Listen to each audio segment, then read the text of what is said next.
ഈ 5 വർഷം മുമ്പേ ഉള്ള ഒരു കറ്റട്ടുകുളമല്ല ഇപ്പോൾ നിലവിലുള്ളത്. MLAയുടെ ഫണ്ടും നഗരസഭയുടെ വാർഷിക പദ്ധതിയിലും ഉൾപ്പെടുത്തിയിട്ട് വിവിധ ഘട്ടങ്ങളിലായിട്ടാണ് ഈ കുളത്തിൻ്റെ പ്രവൃത്തി പൂർത്തിയാക്കിയത്. അപ്പോൾ ഇത്രയുമൊന്നും പ്രതീക്ഷിച്ചിരുന്നില്ല. കുളം വൃത്തിയാക്കി അതുപോലെ അതിൻ്റെ പദ്ധതികളൊക്കെ നിലവിലുള്ള എസ്റ്റിമേറ്റ് പ്രകാരമൊക്കെ പൂർത്തിയാക്കുന്ന സമയത്ത് ഇത്രയും ജനകീയമായിട്ട് ആളുകൾ ഇത് ഏറ്റെടുക്കുമെന്ന് ഒരിക്കലും പ്രതീക്ഷിച്ചിരുന്നില്ല. മാത്രമല്ല കുളം തന്നെ ഇപ്പോൾ കണ്ടാൽ നിങ്ങൾക്കറിയാം, ഇന്നലെ സൺഡേ ആയിരുന്നു. സൺഡേയിലാണ് ഏറ്റവും കൂടുതലായിട്ട് ആളുകൾ ഒഴിവ് ദിവസങ്ങളിൽ കുളിക്കാനും ഒക്കെ ആയിട്ട് വരുന്നത്.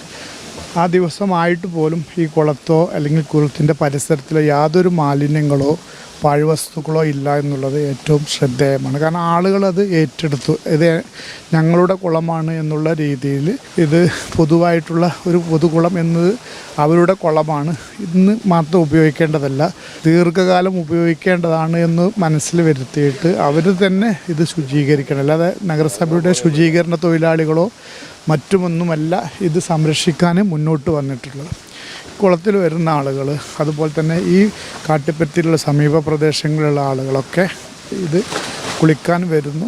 അത് തന്നെ അവരും തന്നെ ഇത് പരിപാലിപ്പിച്ചുകൊണ്ട് വൃത്തിയായിട്ടിരിക്കുന്നു. കാരണം മലിനമായിട്ടുള്ളൊരു കുളമുണ്ടെങ്കിൽ തൊട്ടടുത്ത ദിവസങ്ങളിൽ ആരും വരാത്തൊരു സ്ഥിതിവിശേഷമുണ്ട്. മാത്രമല്ല ഇവിടെ ഇതിൻ്റെ പ്രവൃത്തി പൂർത്തിയാവുന്നതോട് കൂടിയിട്ട് ഇവിടെ ഒരു കറ്റട്ടിക്കുളം സ്വിമ്മിംഗ് ക്ലബ്ബ് രൂപപ്പെട്ടു. ഒരുപാട് നല്ല ആളുകൾ, സൗഹൃദങ്ങൾ അതൊക്കെ ഊട്ടിയുറപ്പിക്കുന്നതിന് വേണ്ടിയിട്ടും കൂടി ഈ കറ്റട്ടിക്കുളം വേദിയായു എന്നുള്ളത് ഏറെ സന്തോഷമുണ്ട്. ഏതായാലും ഇത്രയും ഒരു പദ്ധതി നടപ്പിലാക്കിയിട്ട് ഒരുപാട് ആളുകൾക്ക് ഗുണപരമാവുന്ന രീതിയിലുള്ള ഒരു പദ്ധതിയായിട്ടിത് മാറി എന്നുള്ളതാണ്. നമുക്ക് ഓരോ ആളുകളും ഓരോ ദിവസവും ആളുകൾ ഇവിടെ കൂടി വരുന്നത്. മാത്രമല്ല വ്യായാമത്തിൽ ഏറ്റവും പ്രധാനപ്പെട്ടതാണ് സ്വിമ്മിങ്.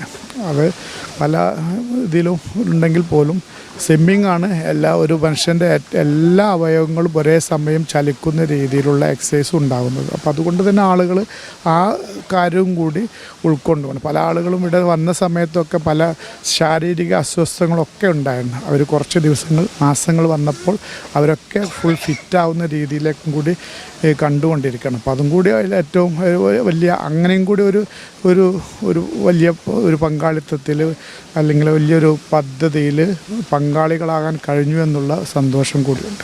സാധാരണ ഒരു കുളത്തിൻ്റെ പ്രവൃത്തി നടത്തിയിട്ടുണ്ടെങ്കിൽ പിന്നീട് അതിലേക്കൊന്നും കാര്യമായിട്ടുള്ള കാര്യങ്ങൾ വെക്കില്ല. അപ്പോൾ നമുക്ക് സ്ഥിരമായിട്ട് ഈ കഴിഞ്ഞ 5 വർഷവുമായിട്ട് ഇതിൻ്റെ എന്തൊക്കെയാണോ കുറവുകൾ, ആ കുറവുകൾക്ക് അടിസ്ഥാനത്തിലുള്ള പദ്ധതികളാണ് നഗരസഭ ആവിഷ്കരിച്ചത്. ഇപ്പോൾ നാഷണൽ ഹൈവേയുടെ പ്രധാനപ്പെട്ട റോഡ് ഈ കാറ്റാട്ടിക്കുളത്തിലെ കാട്ടിപ്പരുത്തി പാടത്തെ പിളർത്തിക്കൊണ്ടാണ് കടന്നു പോയിട്ടുള്ളത്. എങ്കിൽ പോലും ഇവിടുത്തെ കർഷകർ ബാക്കിയുള്ള സ്ഥലങ്ങളൊക്കെ കഴിഞ്ഞ വർഷവും കൃഷി ചെയ്തിട്ടുണ്ട്, ഈ വർഷവും കൃഷി ചെയ്തിട്ടുണ്ട്. അതിനൊക്കെ തന്നെ ഈ കാറ്റാട്ടിക്കുളം എന്നുള്ളത് ഈ ജലസ്രോതസ്സായിട്ട് കൃഷിയിടങ്ങളിലേക്ക് വെള്ളം എത്തിക്കുന്നതിൽ മാത്രമല്ല ഈ പരിസര പ്രദേശങ്ങളിലുള്ള വീടുകളിലൊക്കെ കിണറുകളിൽ ഇതേ ജലനിരപ്പിൽ വെള്ളം നിൽക്കുന്നതിനുമൊക്കെ ഇത് കാരണമായിട്ടുണ്ട്. അപ്പോൾ കേരളത്തിൽ തന്നെ നമ്മൾ ജലവിഭവ വകുപ്പ് ഏറ്റവും നല്ലൊരു ജലസ്രോതസ്സായിട്ട് കാട്ടിക്കുളത്തെ കാണുന്നുണ്ട് എന്നുള്ളത് നമുക്ക് ഏറെ അഭിമാനിക്കാവുന്ന കാര്യമാണ്. മാത്രമല്ല ഇപ്പോൾ ഈ ബാക്കിയുള്ള ഈ കൃഷി ഇറക്കാനുള്ള സജ്ജീകരണത്തിലാണ് എല്ലാ കർഷകരും ഉള്ളത്. കാട്ടിപ്പരുത്തിയുടെ കർഷകർ എന്ന് പറഞ്ഞാൽ കാട്ടിപ്പരുത്തിയുടെ കർഷകർ അവർ ഹൈവേ പോയപ്പോൾ പോലും കൃഷിക്ക് പ്രാമുഖ്യം നൽകിക്കൊണ്ട് തന്നെയാണ് മുന്നോട്ട് പോകുന്നത്. അതിനും ഒരു പ്രധാനപ്പെട്ട ഒരു പിന്തുണ ഈ കാറ്റാട്ടിക്കുളത്തിന് നൽകാൻ കഴിഞ്ഞിട്ടുണ്ട്. കാർഷികർക്ക് ആവശ്യമായിട്ടുള്ള വെള്ളം സുലഭമായിട്ട് ലഭിക്കുമെന്നുള്ള. അപ്പോൾ കുറച്ച് കാലങ്ങൾക്ക് മുമ്പൊക്കെ ഈ കാറ്റാട്ടിക്കുളം ഒരു 5-8 വർഷങ്ങൾക്ക് മുന്നേ കാറ്റാട്ടിക്കുളം കംപ്ലീറ്റ് വെള്ളം വറ്റിയിട്ട് വരേണ്ട സ്ഥിതിവിശേഷമുണ്ടായിരുന്നു. ഇപ്പോൾ അതല്ല, ജലം ഭൂമിയിലേക്ക് വന്ന് അത് കപ്പാസിറ്റി ആക്കിക്കൊണ്ട് തന്നെ കഴിഞ്ഞ തവണയൊക്കെ ഇപ്പോൾ നിലവിൽ കാണുന്നതിൻ്റെ 1-2 മീറ്റർ മാത്രമാണ് വെള്ളം താഴേയിലേക്ക് പോയത്. അപ്പോൾ അത് മനസ്സിലാക്കുന്നത് എന്താണെന്ന് ഓരോ ഭൂമി അതിൻ്റെ വെള്ളത്തെ കരുതൽ അല്ലെങ്കിൽ സൂക്ഷിക്കാനുള്ള ഒരു പ്രാപ്തി കൂടി ഈ കുളം മൂലം നേടി എന്നുള്ളതാണ് നമുക്കതിലൂടെ കാണാൻ കഴിയും. ആളുകൾ അത് തന്നെയാണല്ലോ പറഞ്ഞുകൊണ്ടിരിക്കുന്നത്. ആളുകൾക്ക് ഏറ്റവും ഇതാണ്. കാരണം ഇപ്പോൾ സ്വിമ്മിംഗ് പൂളിലൊക്കെ ഒരാൾ പോയിട്ട് സ്വിമ്മിങ് ചെയ്യണമെന്നുണ്ടെങ്കിലുള്ള ചിലവുകൾ ഒക്കെ വലിയ ഇതാണ്. സാധാരണക്കാരായ ആളുകൾക്കൊന്നും അത് താങ്ങാൻ കഴിയില്ല. അപ്പോൾ അത്തരം ഒരു സാഹചര്യത്തിൽ രാവിലെ തന്നെ 100 കണക്കിന് ആളുകൾ, മാത്രമല്ല രാവിലെ മാത്രമല്ല, ഇവിടെ നിങ്ങൾക്ക് അറിയാം വൈകിട്ടും പല ആളുകളും ജോലിക്കൊക്കെ പോകുന്നതാണ്. അതിരാവിലെ നീറ്റ് ജോലിക്ക് പോകുന്ന ആളുകളുണ്ട്, അതുപോലെ വിദ്യാർത്ഥികളുണ്ട്, ഉദ്യോഗാർത്ഥികളൊക്കെ ഉണ്ട്. അവരൊക്കെ വൈകിട്ടും ഈ കുളം ഉപയോഗിക്കുന്നു എന്നുള്ളതാണ്. അങ്ങനെ എത്രയും ആളുകൾ, ഒരുപാട് ആളുകൾ ഇത് ഉപയോഗിക്കുന്നു.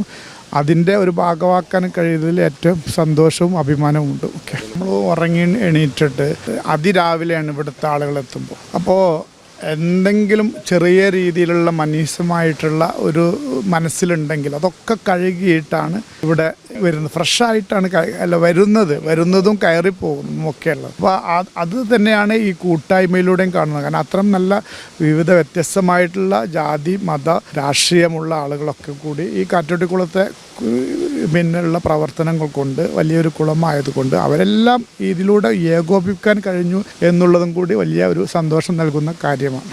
ദുബായ് ഗോൾഡ് ആൻഡ് ഡയമണ്ട്സിൽ 18 കാരറ്റ് ലൈറ്റ് വെയ്റ്റ് ഓർണമെന്റ്സുകളുടെ വിസ്മയങ്ങൾ ഒരുക്കി ഫിയോഡിയ ലൈറ്റ് വെയ്റ്റ് കളക്ഷൻസ്. വിവാഹ പർച്ചേസുകൾക്ക് 2.5% മുതൽ പണിക്കൂലി. പഴയ സ്വർണ്ണാഭരണങ്ങൾ മാറ്റിയെടുക്കുമ്പോൾ വിലയിലോ തൂക്കത്തിലോ കുറവ് വരാതെ മുഴുവൻ തുകയും സ്വന്തമാക്കാം. കുട്ടികൾക്ക് സൗജന്യമായി കാതുകുത്തിയും നൽകുന്നു. ഏറ്റവും കുറഞ്ഞ പണിക്കൂലിയിൽ ആഭരണങ്ങൾ സ്വന്തമാക്കുവാൻ നിങ്ങളെ സ്വാഗതം ചെയ്യുന്നു. Dubai gold and diamonds, pride of generations, Perinthalmanna road, Valanchery.